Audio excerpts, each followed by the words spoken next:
Aproveitar a sua presença aqui no nosso programa, um advogado, para nos ajudar a entender o caso Arthur Duval. Tem uma novidade nesse caso. Coloca a reportagem para mim na tela, por favor.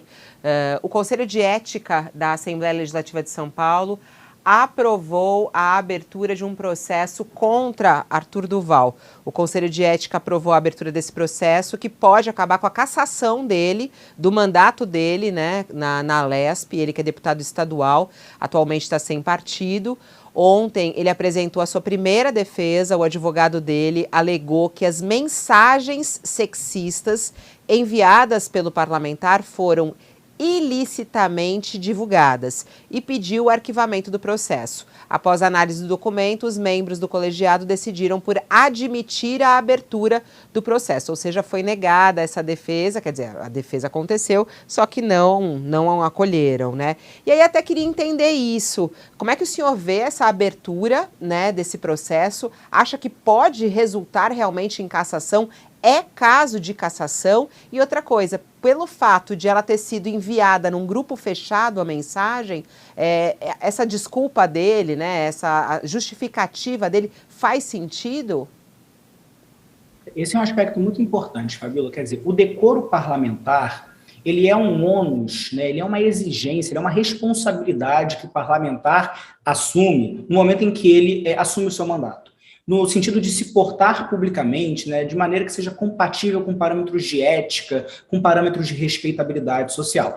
A gente sabe que no Brasil, essa não é a primeira vez, nem vai ser a última, que um parlamentar quebra qualquer tipo de premissa ética ou de parâmetro de comportamento de ética. Mas, felizmente, é um caso em que houve resposta. Não se pode admitir que o parlamentar quebre essas expectativas e isso vai extrapolar o campo pessoal. É claro que se eu mandar uma mensagem num grupo fechado com expectativas específicas que só aquelas pessoas vão ver e falar algum absurdo, claro que eu, como uma pessoa privada, que não detém cargo público nem eletivo, eu vou poder dizer, olha, eu esperava que a minha mensagem fosse lida por outras pessoas, eu esperava que aquilo fosse uma conversa entre amigos. Um parlamentar, pode soar estranho, mas um parlamentar não tem essa expectativa.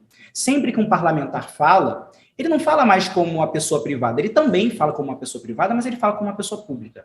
Daí que dentro da Casa Legislativa, os parlamentares possam sim ser responsabilizados por condutas que eles adotem na sociedade, seja num grupo privado de amigos, numa mesa de bar, seja num canal de YouTube, seja em uma entrevista na imprensa. Então, a princípio, a tese de que porque a mensagem foi mandada em grupo fechado, ela não pode servir para cassação, ela é difícil, ela não é simplesmente acatável só por essa razão.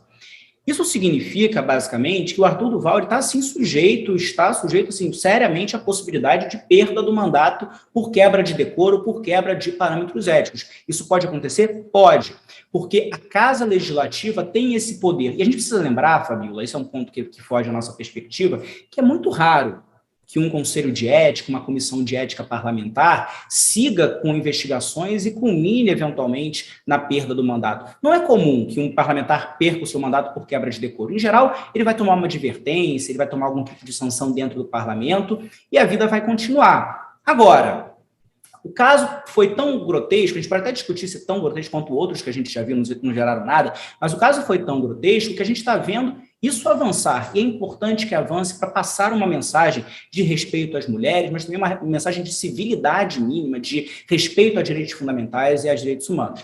Ele pode sim perder o mandato, isso é uma decisão que vai ser tomada dentro da Casa Parlamentar, é uma decisão própria da Casa Parlamentar, e essa análise jurídica sobre que tipo de conduta permite a perda do mandato, que tipo de conduta não permite a perda do mandato, está no campo, no colo, nesse caso, da Casa Parlamentar e não de juízes ou do Supremo Tribunal Federal. Então, é importante a abertura, é importante o seguimento do processo, é importante uma conclusão que seja exemplar, não necessariamente a perda do mandato, qualquer que seja a sanção tem que ser exemplar, isso não pode morrer em pizza, porque o que aconteceu é absurdo em vários sentidos. É importante a gente perceber talvez uma mudança da forma como a sociedade lida com casos de machismo e sexismo, pode ser um indicativo interessante de que talvez tenhamos chegado num ponto extremo em que isso não vai ser mais admitido.